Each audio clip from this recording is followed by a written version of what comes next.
Hey everybody, it's just my opinion, Bob, and it's 12/3/24. Hope everybody had a nice Thanksgiving. Looking forward to Christmas. We'll be going up north pretty soon. Right now I'm still in South Carolina. What I wanted to show you today was, to tell you the truth, I'm at the point where I'm pretty satisfied with my collection. I've got my 20 guitars. They're electric and acoustic, more acoustic than electric, and I'm perfectly set at this point. I have sold many of my guitars so that I was able to buy copies. I've bought some copies just for the novelty's sake of it. And of course, the rule in this house is I can only have 20. So when I see something I want, something's got to go. So I started building my collection of good acoustic guitars in 2017. I used to have a good electric guitar when I was younger, but never a good acoustic. So in 2017, that's when I took an interest in acoustics.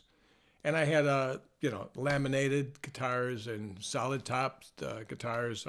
I'm not very fussy because I'm not very talented, to tell you the truth. I'm just a song and dance man. I'm just a Hank Williams, a 3-chord type of guy. So I wasn't that fussy with a guitar, but I wanted to buy myself a really nice guitar.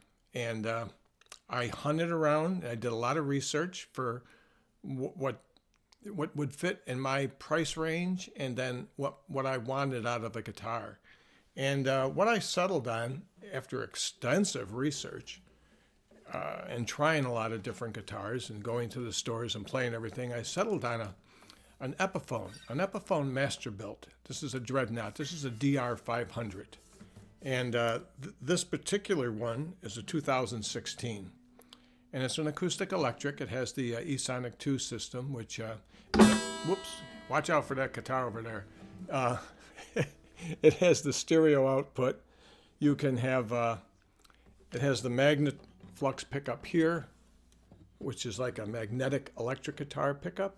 Then it has the NanoFlex pickup down here under the saddle, which is right in here. And instead of a continuous strand like most pizzos are, this one has 6 individual elements in here for that. So it makes it pretty neat. Of course, the highlight of this video right now will be me hitting this guitar with this. Wait till my son sees that. So anyways, this had everything I wanted. I like the satin type of neck on it, and I love the feel of the neck. It's similar to an electric guitar, like an Epiphone, something with that style. It's very thin up here. It gets a little bit thicker down here, but I don't play down here that often. I'm basically open chords down here. It has the appointments I love. I love it when a guitar, I know it doesn't mean anything for the sound, but I love it when a guitar has the binding all the way around. I just think it looks so nice on a guitar. This finish is very nice. This is an all solid wood guitar. This is a solid Sitka spruce top with solid mahogany back and sides. It's all solid wood, has the open tuners. And like many good guitars, this came from overseas. This was made in the Samek factory in Indonesia. That factory produced an awful lot of great guitars over the years. Epiphone's no longer using that. I don't know who's using that factory, if it's even open anymore, because Samek is using their Chinese factory for the rest of their Epiphone line and some of their other guitars.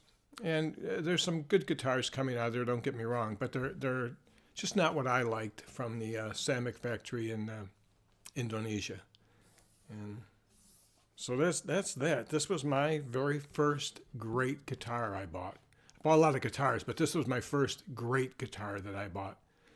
All solid wood. I finally got an all solid wood, and it, I don't know, I still am impressed with this guitar. I'll just play a couple chords for you. I don't know what you'll be able to hear, but...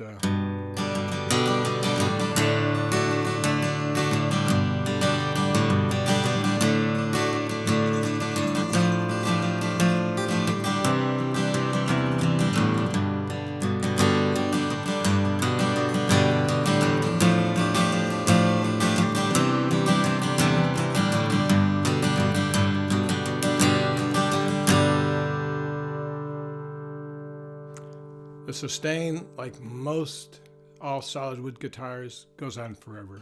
You have to mute the strings most of the time. It's a beautiful guitar, beautiful sound, and just loved it. That was my very first one.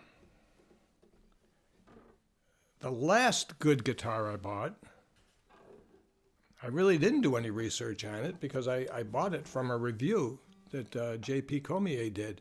He didn't do this exact model, but this is in that family. This is a Fender.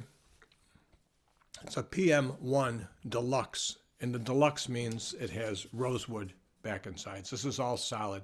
This is rosewood back and sides solid. The PM-1 standard is mahogany. That's the only difference, but they're both Sitka spruce tops. Beautiful guitars, and I just did it because that review said it was pretty good, so I said, I'm going to give it a shot. I'm going to try it myself, and lo and behold, it is pretty good. This is the last good guitar I bought. I mean, all solid, top shelf, top of the line guitar. See what you think. I don't know if you can hear the difference or not. I can.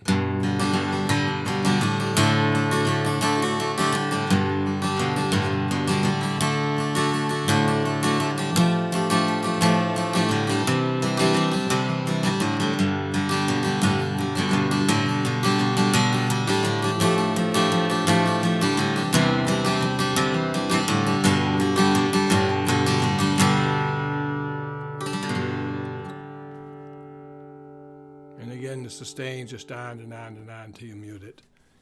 Same thing. The only difference is, the main difference is it has a gloss neck. I would prefer it satin, but that's fine. I have to say this is a little simpler electronic system in here. It has your tuner also, but and it's a Fishman system. I actually prefer the sound of this pickup electronic system over the Epiphone. They both play very nice. I think this has a little nicer sound to it. And again, this one is made in China. This is a Fender guitar. This is their top of the line Fender. And they're making them in China. And they're incredible, incredible, incredible guitars. There's a whole series of these. There's the Parlor, there's the Folk, there's the Grand Auditorium. You know me, I'm a dreadnought type of guy, so this is my go-to. But same thing, binding all around, beautiful guitars, beautiful inlay here. It's my very first good guitar. This is my very last good guitar. I don't require anything more, but I have noticed that everything I own and seem to like is all coming from the East, whether it's Indonesia, Vietnam, China, Japan, whatever. I think it all started with this Epiphone. I mean, instead of getting a Gibson, I went with Epiphone, and Epiphone was making their Masterbilt, their high-end line, overseas. And the savings was incredible. And I don't think the quality suffered one single bit. I love this guitar. I don't have a real Martin or a real Gibson here. Well, I have a Gibson banjo, but I don't have a real Taylor or any of that. And I've played them all, and they're all very nice guitars. Not enough to make me want to buy one, because I'm also looking at the price. If I'm looking at a guitar like this, none of these guitars, by the way, cost me over $500. I'm looking at a guitar like this for under $500. Then I'm looking at a Martin at $3,500 or $4,000. For me, is that going to really... I can't justify it. I can't justify it with my talent level. Now, if you're a good, talented musician and you need the best of the best, you probably wouldn't sell for something like this. You probably wouldn't even try something like this. And that would be on you, because you'd be missing something really, really interesting. You could at least try it and say, yeah, maybe they're close, or they're just as good, or maybe just a little bit under, but you should really try it. You might be surprised. But anyways, I just wanted to show you my first great guitar and the last great guitar, and I don't think I'm going to be buying anything else. I don't know what could come out that could knock my socks off. I really don't. I've bought all the copies I want. I have the novelty for that. Maybe one of those will sneak in. Maybe something else will come up that I'll see. But I kind of been looking at that Ice and Fire Martin. I kind of like the looks of that. So if that was the right price, I might jump on something like that. So if I don't get another one of these out until Christmas 24, Merry Christmas to all of you. So, but I'll see what I can do. There'll be some toy that comes in here that I'll be wanting to show you. So talk to y'all later. Bye.